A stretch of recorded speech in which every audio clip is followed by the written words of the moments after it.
خليني احكي لك عن ياسر. ياسر التوأم، انا اخوه التوأم. ياسر بدي احكي لك شوي عن طفولته لياسر.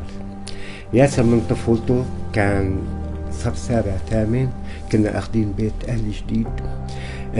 طالع براسه، كان هو حاطيني مر بالصف السابع، طلع براسه نحن طارشين البيت جديد، راح كتب على الحيطان على البلكون الشرقي والغربي كلمة حاطين بالانجليزي وكبيرة عملاقة، وراح حط علم، وكانت هي ظاهرة غريبة باللاذقية، ما حدا بيكتب على حيطه، وجاب علم عليه 3 طوابق. انا بذكر انه قبل ما تطلع امي على الحاج قلت لها عمي الا ماما ادعي لي كذا بكذا، كمشى ماما بتحلفي لي على المصحف بدك تدعي لي لحطين، امانه برقبتك ادعي لي لحطين لاخر لحظه. ياسر كان عنده اخلاص كثير للنادي، كان حلمه انه يحقق رابطه المشجعين. رجع من الشام، فرحت ما بيبي على حدا وكأنه حاصل على جائزة اللي بلال زبطت. صار عندنا رابطة مشجعين نادي حطين. صار يحكي لي عن انه شو الغاية من رابطة مشجعين نادي حطين. الغاية انه هي ردم اللي هو ما بين الإدارة والمشجعين، اللي ما حدا من المشجعين بيعرف شو عم يصير في الإدارة، ودائما في اتهامات باطلة، فأنا لازم يكون في حدا وسيط. ساعة اللي توافقت على الرابطة واجوا بلشوا يشتغلوا، بذكر انه كان الماديات قليلة، حتى النادي ما قدر يدعم. باع مقتنيات من بيته وبلش يشتري قماش. هلا هون بالمحل كله تلاقي عيدان خشب، الكل كمش كباسة، هو عم يقصقص بالكوريدور كلته توابق قماش ازرق وابيض.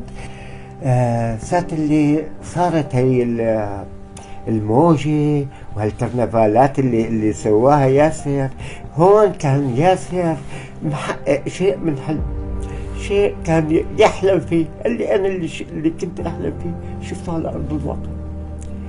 فكانت كمان فرحته لا توصف. أحيانا يبكي من الفرح، كان حذر انه يمسوا لنادي حاطين باشاره، الا ان الكلمه مني محسوبه، انا زلمه عضو رابطه، ما بصير انقل خلاف مع لاعب، ما بصير انقل. كان يحافظ على هيكليه النادي ويعتبرهم كانهم اخوه، كانه عيله وحده يحافظ عليها. وكان يحكي لي عن معاناه اللاعبين، وانه لازم لهم دعم، وانهم هن ما لهم رواتب. كيف بياكلوا بيشربوا اللاعبين اذا ما لهم رواتب؟ منين بتعيشوا؟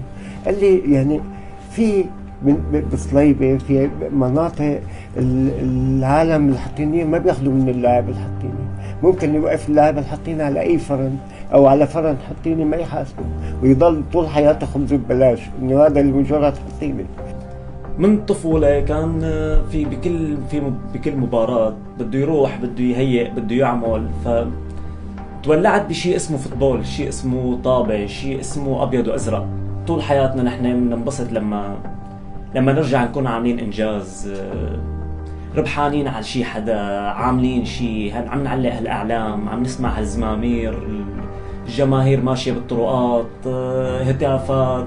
بلشت توعى فيني الحياة شوي. بننزل الصالون، نحن الصالون نصه حلاقة، نصه موضوع شغل بأعلام، شغل بكرنفالات، شغل بأمور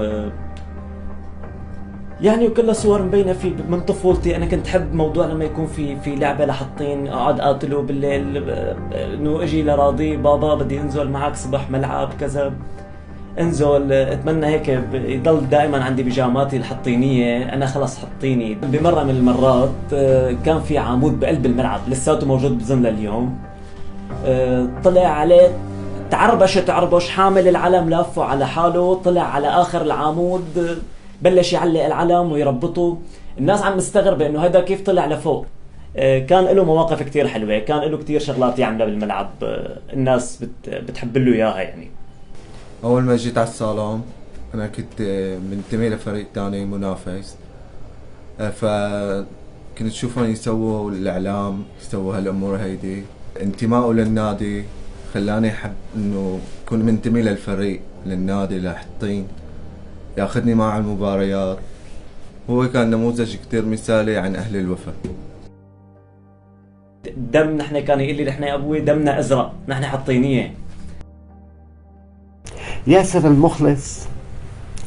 المخلص لنادي الحباب كان يقول لي مقولة، يقول لي أنا نقطة، أنا شخص عابر، تاريخ، حاطين تاريخ مثله مثل قوس النصر، مثله مثل أي شيء حضارة.